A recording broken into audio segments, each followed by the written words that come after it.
Hello दोस्तों। आज मैं आपके सामने स्पर्श का पाठ वैज्ञानिक चेतना के वाहक चंद्रशेखर वेंकटेश रमन नामक पाठ लेकर आया प्रस्तुत हुई हूँ।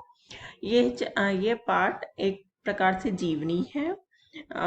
तो हम स्टार्ट करते हैं। इसमें चंद्रशेखर वेंकट रामन की बारे में बताया गया है कि उन्होंने विज्ञान विज्ञान मतलब साइंस को कैसे सहायता करी और साइंस में क्या क्या डिस्कवर करा। वैज्ञानिक चेतना के वाहक चंद्रशेखर वेंकटेश रामन। अब इसका जो टाइटल है वो क्या बताता है कि वैज्ञानिक चेतना के वाहक मतलब जिनको वैज्ञानिक समझ जो साइंटिफिकली जिनको नॉलेज होती है उसका वाहक मतलब वाहक का लिटरल मीनिंग होता है कैरियर। तो मतलब वो क्या थे, मतलब उन्होंने लोगों को समझ जो साइंटिफिक समझ होती है उसको, उसके लिए कुछ बड़े बड़े लोग थे जो नाम प्रसिद्ध हो, जैसे न्यूटन आइंस्टाइन। तो वैसी ये क्या थे, चंद्रशेखर वेंकटेश रामन उसके वाहक थे।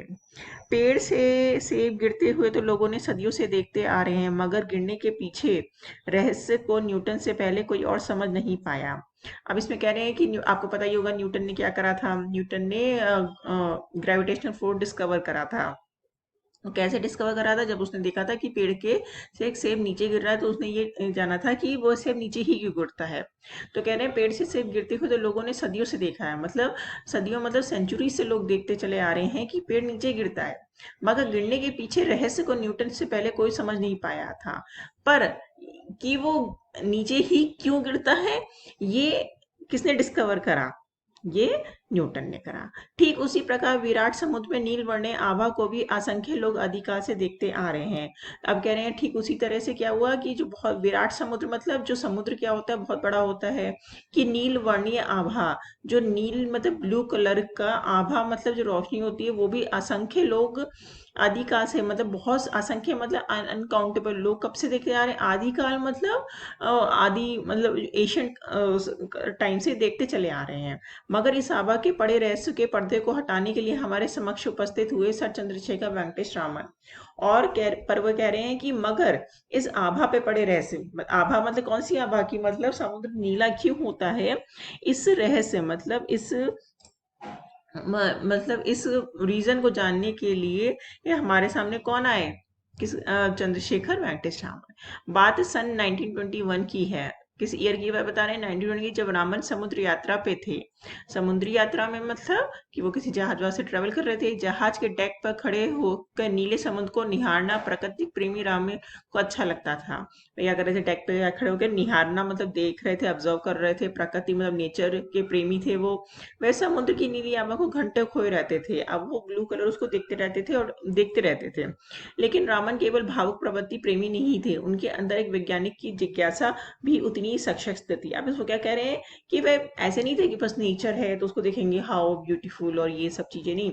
मतलब वो उसके अंदर क्या, एक वैज्ञानिक जिज्ञासा, मतलब ऐसा क्यों होता है, वैज्ञानिक जिज्ञासा क्या होती है, ईगरनेस टू नो। साइंस क्या है, वैज्ञानिक साइंटिफिक मतलब क्या होता है, ईगरनेस की ये ऐसा क्यों होता है, कि उनके अंदर उतनी सशक्ति मतलब उतनी ही पावर थी, पावरफुल थी ये शक्ति, कौन सी, जिज्ञासा। यही जिज्ञासा उनके सवाल कर बैठी, आखिर समुद्र का रंग नीला क्यों होता है। अब यही जो उनके अंदर की क्या कहते हैं ना, वो साइंस का कीड़ा था, कि उन्होंने अपने अंदर क्या सवाल कर बैठे हैं कि समुद्र क्या होता है, ये ब्लू क्यों होता है, कुछ और क्यों नहीं, किसी और कलर का क्यों नहीं होता। रामन सवाल पे जवाब ढूंढने में लग गए। जवाब ढूंढते ही वे विश्वविख्यात बन गए। अब उन्होंने क्या करा, इस क्वेश्चन का क्या करा, जवाब ढूंढा कि समुद्र नीला क्यों होता है, और जब जवाब ढूंढते ही वो क्या कर, विश्वविख्यात मतलब विश्व विख्यात मतलब वर्ल्ड फेमस बन गए। रामन का जन्म, अब उनका बता रहे हैं कि जन्म कब हुआ, 7 नवंबर सन 1888 को तमिलनाडु में कहा हुआ, तिरुचिरापल्ली नगर में हुआ। इनके पिता विशाखापट्टनम में गणित और भौतिक के शिक्षक थे। गणित मतलब मैथ्स, भौतिक मतलब फिजिक्स के शिक्षक थे, टीचर थे। पिता इनके बचपन से गणित और भौतिक पढ़ाते थे। इसमें कोई अतिशयोक्ति नहीं होगी कि जिन दो विषयों के ज्ञान से उन्हें जगत प्रसिद्ध बनाया, उनकी शक्ति उनके अ, पिता ने ही तैयार करी। अब वो कह रहे हैं कि ये कोई बहुत बड़ी बात नहीं होगी। अतिशक्ति मतलब बढ़ा चढ़ा के कहना नहीं होगा कि जिस दो सब्जेक्ट विषय मतलब दो सब्जेक्ट का ज्ञान की नॉलेज उन्हें से वे क्या बड़े फेमस बने, उसकी सशक्त नींव, उसकी जो पावरफुल नींव मतलब जो बेस होता है, वो कहाँ से मिला उनको? अपने फादर से मिला। कॉलेज की पढ़ाई उन्होंने पहले ABN कॉलेज तिरुचिरापल्ली से की और फिर प्रेसिडेंसी कॉलेज मद्रास से की। ये आपको पता है कहाँ कहाँ से उन्होंने कॉलेज करा। BA और MA दोनों की परीक्षाओं में उन्होंने काफी अच्छे अंक हासिल करे। अब BA MA से मतलब वो बहुत इंटेलिजेंट थे। रामन का मस्तिष्क विज्ञान के रहस्यों को सुलझाने के लिए बचपन से ही बेचैन रहता था। मस्तिष्क मतलब उनका जो दिमाग ब्रेन था वो विज्ञान के रहस्य मतलब साइंस के जो रहस्य होते हैं कि ऐसा क्यों होता है उसको सुलझाने के लिए, उसका रीजन ढूंढने के लिए बचपन से ही बेचैन मतलब ईगर रहता था। अपने कॉलेज के जमाने से इन्हें शोध कार्यों में दिलचस्पी लेनी शुरू कर दिया था। शोध कार्य मतलब रिसर्च में दिलचस्पी मतलब इंटरेस्ट लेना शुरू कर दिया था। उनका पहला शोध पत्र फिलोसफिकल मैगजीन में प्रकाशित हुआ था। शोध पत्र क्या होता है? Research paper.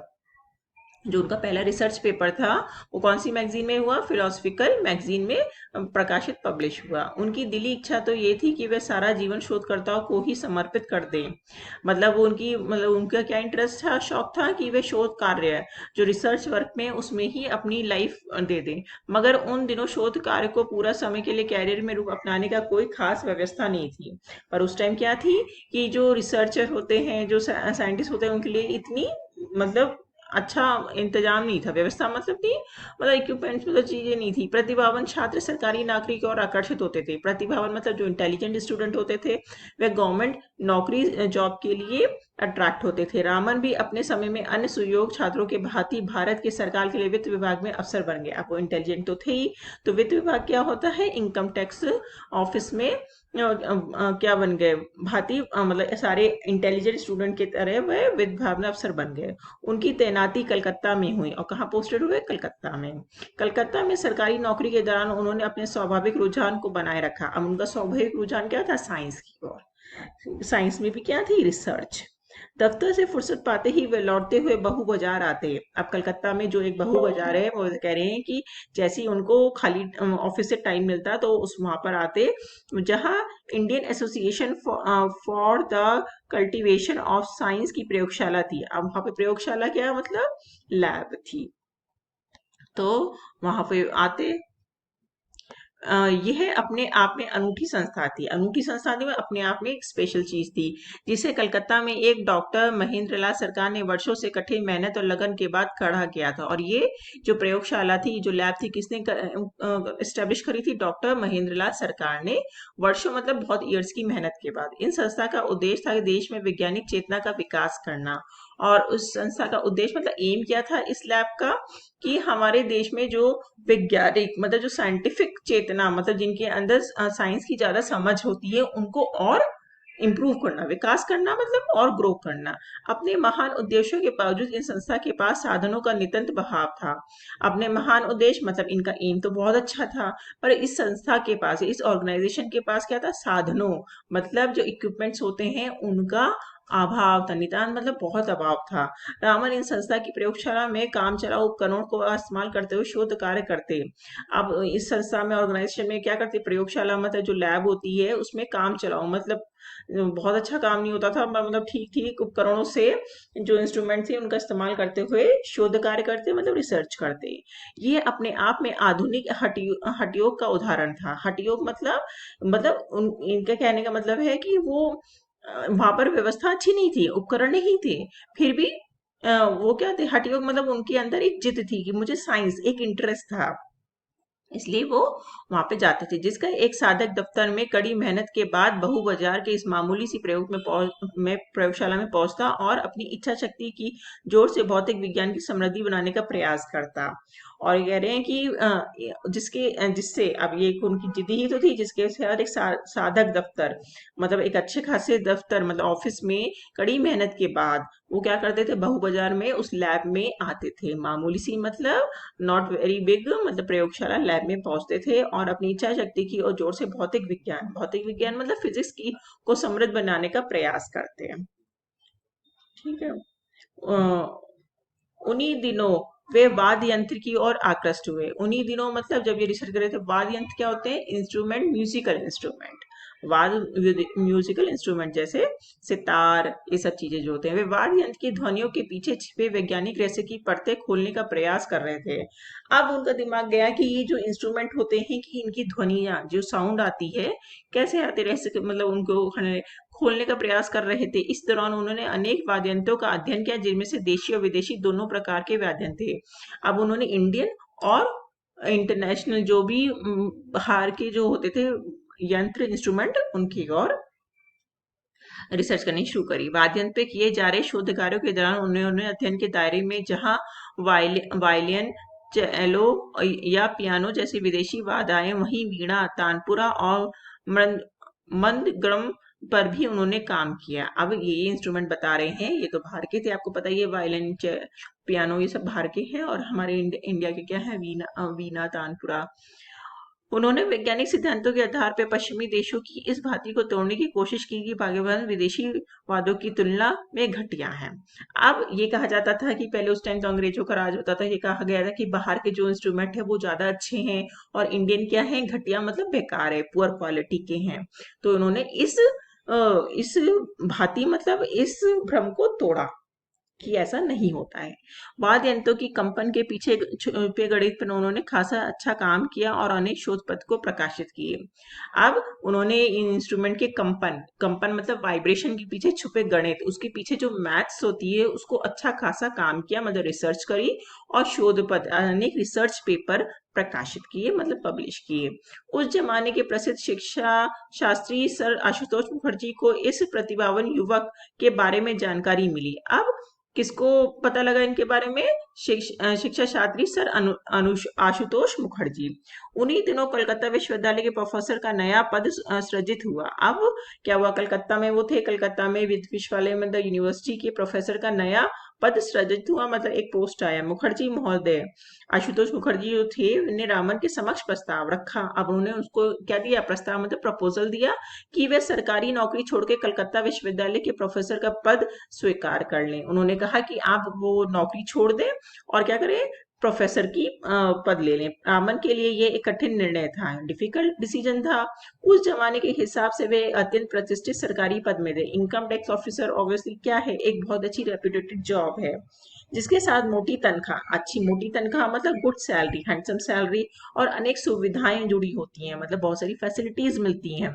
उन्हें नौकरी करते हुए 10 वर्ष बीत चुके थे, अब उनको 10 साल हो गए थे। ऐसी हालत में सरकारी नौकरी छोड़कर कम वेतन और कम सुविधाओं वाले विश्वविद्यालय की नौकरी में आने का फैसला करना हिम्मत का काम था। अब क्या करना था कि मतलब अच्छी नौकरी से कम पैसे वाली नौकरी में आना, ज्यादा सुविधाएं छोड़ के कम सुविधा में आना भी आसान बात नहीं थी। रामन सरकारी नौकरी की सुख सुविधाओं को छोड़ 1917 में कलकत्ता विश्वविद्यालय की नौकरी में आ गए, पर उन्होंने क्या करा, अपनी जॉब छोड़ी और 1917 में इस प्रोफेसर की जॉब में आ गए। उनके लिए सरस्वती की साधना सरकारी सुख सुविधाओं के कहीं अधिक महत्वपूर्ण थी। सरस्वती की साधना मतलब जो ये प्रोफेसर जो नॉलेज होते हैं वो क्या होती है, नॉलेज, तो सरस्वती की साधना ज्यादा महत्वपूर्ण थी। कलकत्ता विश्वविद्यालय के शैक्षणिक माहौल में वे अपना पूरा समय अध्ययन, अध्यापन और शोध में बिताने लगे। अब ऑब्वियसली जहाँ विश्वविद्यालय यूनिवर्सिटी है तो वहाँ पे शैक्षणिक मतलब पढ़ाई का माहौल होता है, और अब वह अपना पूरा समय किस पे देते, अध्ययन, अध्यापन मतलब रिसर्च में ही बिताने लगे। 4 साल बाद यानी 1921 में समुद्र यात्रा के दौरान जो रावण के मस्तिष्क में समुद्र की नीले रंग की वजह का सवाल हिलोरे लेने लगा, तब उन्होंने अपने आगे इस दिशा में प्रयोग किए। और फिर 1917 में उन्होंने जॉब ज्वाइन करी, और 21 में जब वो समुद्र यात्रा में गए तब उन्होंने ये क्वेश्चन उनके दिमाग में आया कि समुद्र का रंग नीला क्यों होता है। इसका परिणति रामन प्रभाव की खोज के रूप में हुआ। अब जब उन्होंने इसको ऑब्जर्व करा और दिमाग में सोचा, तो फिर उनकी खोज शुरू हुई।